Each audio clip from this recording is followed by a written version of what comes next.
pa rin. Umagang umaga pa lang, gising na ang bahay.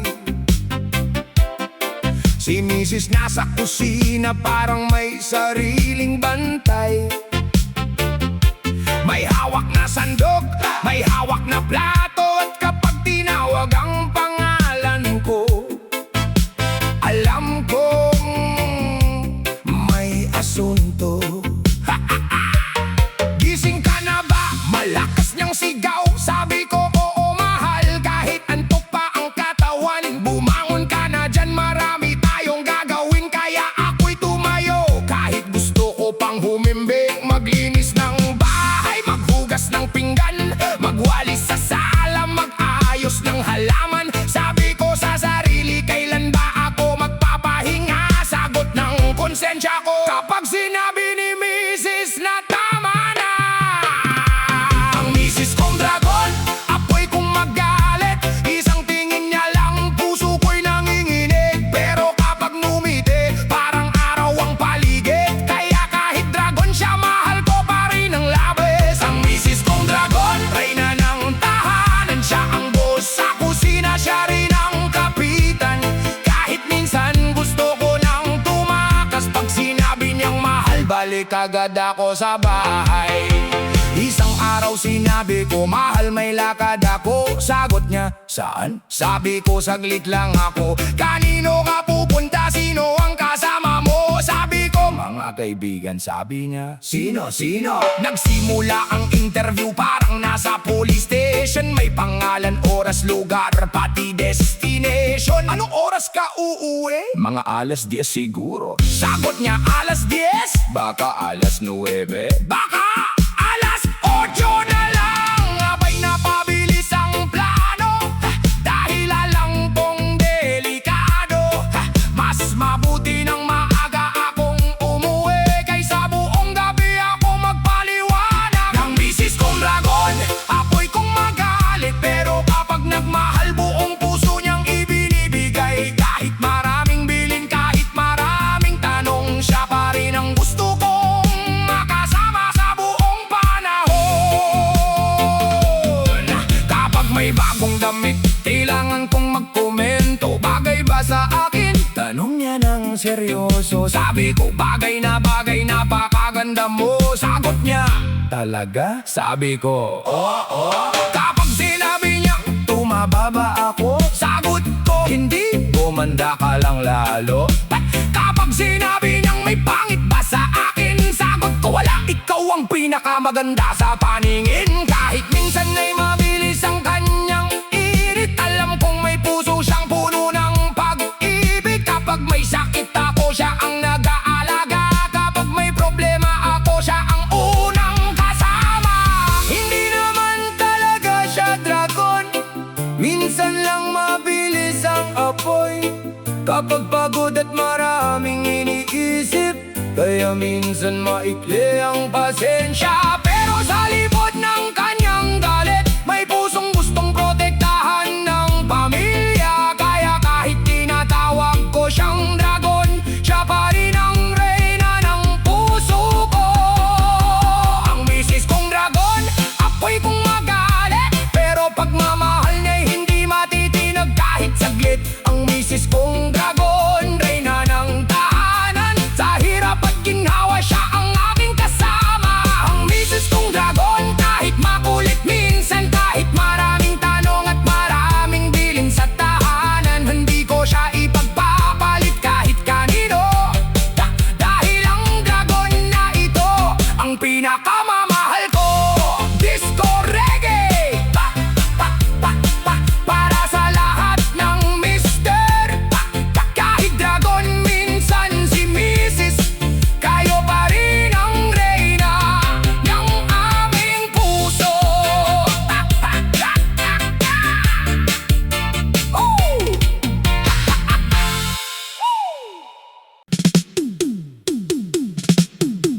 Kapag si Mrs. nagalit, may dalawang bagay kang tandaan. Makinig at huwag agad sumagot. Pagpasok ko sa bahay, tahimik ang paligid, pero ramdam kong may bagyong paparating.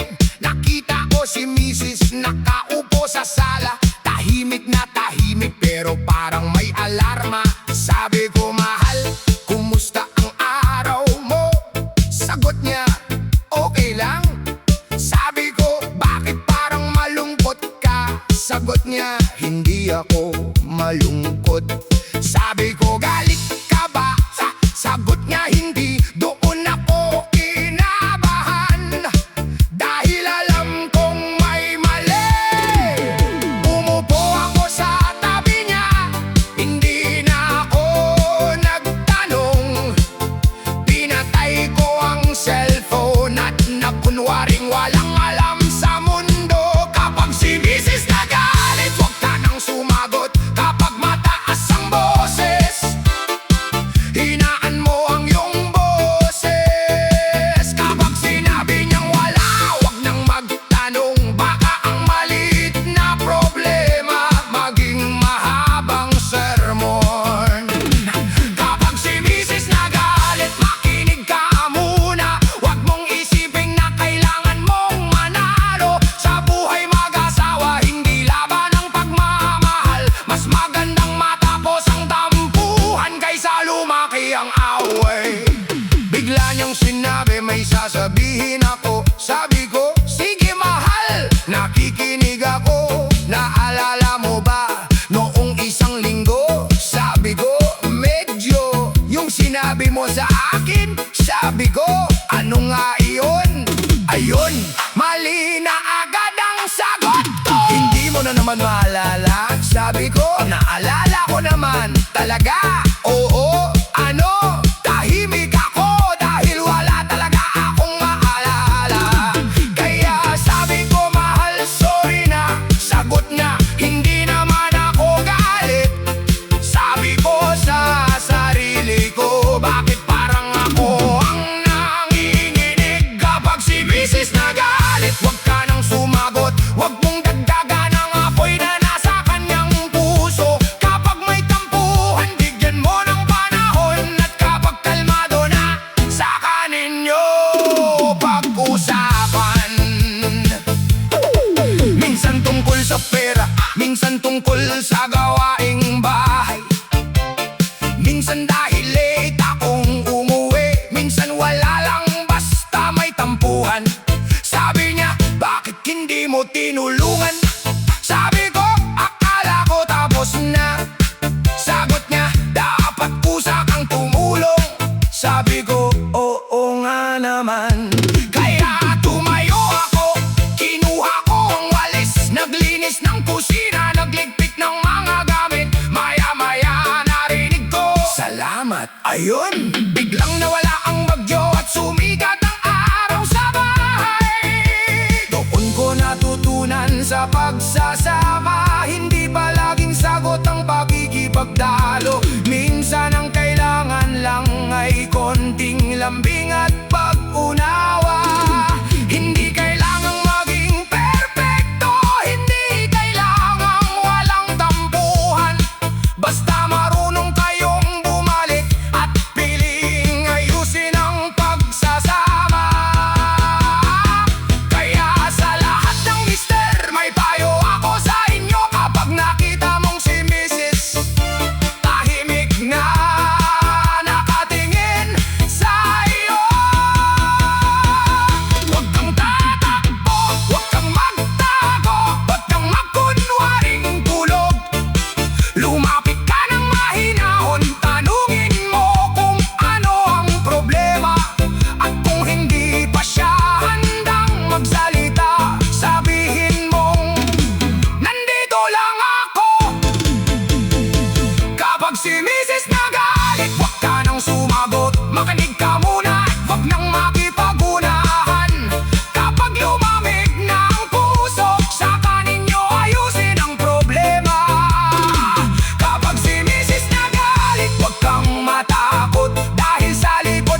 mas boss pa pala. Si Mrs. Hey, hey, si Mrs. Noong binata pa ako, malaya ang buhay. Kung saan gustong pumunta, doon lang ako naglalakbay. Walang nagtatanong kung saan ako pupunta. Walang nag-aabang kapag ako'y gabi nang umuwi. Pero nang dumating si Mrs. sa buhay ko, nagbago ang lahat ng plano. May schedule na ang lakad, may oras na ang uwi, at may approval pa bago ako bumili. Sabi ko, mahal, bibili ako ng bagong sapatos. Sagot niya, may sapatos ka ba? Sabi ko, luma na. Sagot niya, hindi pa luma. Sabi ko, pero gusto ko. Sagot niya, gusto mo lang, hindi kailangan. Ayon, nakatipid ako, pero wala akong bagong sapatos. Si Mrs. ang boss sa bahay, siya ang may hawak ng susi sa buhay. Ako raw ang haligi, pero siya ang pundasyon. Kapag siya ang nagdesisyon, kailangan kong sumunod. Si Mrs. ang boss sa bahay, siya ang reyna sa araw-araw. Kahit sabihin kong ako ang hari, kapag tumingin siya, tahimik ako bigla. Sa kusina siya ang commander, sa sala siya ang manager, sa budget siya ang accountant, sa pamilya siya ang president. Ako naman ang taga-oo, taga-sunod at taga-ayos. Kapag may sira sa bahay, ako ang tinatawag agad. Love, sira ang gripo. Love, ayusin mo ang ilaw. Love, may tumutulong tubig. Love, nasaan ang remote? Sabi ko, mahal, parang ako ang maintenance dito. Sagot niya, oo, kaya nga kita mahal. Aba, may sweldo ba ang trabaho ko? Si Mrs. ang boss sa bahay, siya ang may hawak ng budget bawat araw. Kapag gusto kong gumastos ng malaki, kailangan muna ang approval ni Madam. Si Mrs. ang boss sa bahay, pero hindi naman ako nagrereklamo. Dahil kahit siya ang commander, siya rin ang taong laging nasa tabi ko. Kapag sweldo na, masaya ako, iniisip ko ang mga gusto kong bilhin. Pero pagdating ng pera, may listahan na agad si Mrs. Bayad sa kuryente, bayad sa tubig, pambili ng pagkain, bayad sa utang, pambili ng kailangan sa bahay. Sabi ko, mahal, may matitira pa ba para sa akin? Sagot niya, meron. Magkano? Pagkain. Doon ko na-realize, hindi pala maliit ang gastos sa buhay. Kaya mas lalo akong nagtrabaho para may maibigay sa pamilya. Minsan may away, minsan may tampuhan, minsan hindi nagkakaintindihan, pero hindi nawawala ang pagmamahalan. Kapag may problema ako, si Mrs. ang aking kausap. Kapag pagod ang katawan, siya ang unang nagtatanong kung okay lang ako. Kapag wala akong gana, siya ang nagbibigay ng lakas. Kapag pakiramdam ko'y talo na ako, sasabihin niyang, kaya mo pa. Kaya kahit boss siya sa bahay, hindi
mas tahimik ang buhay.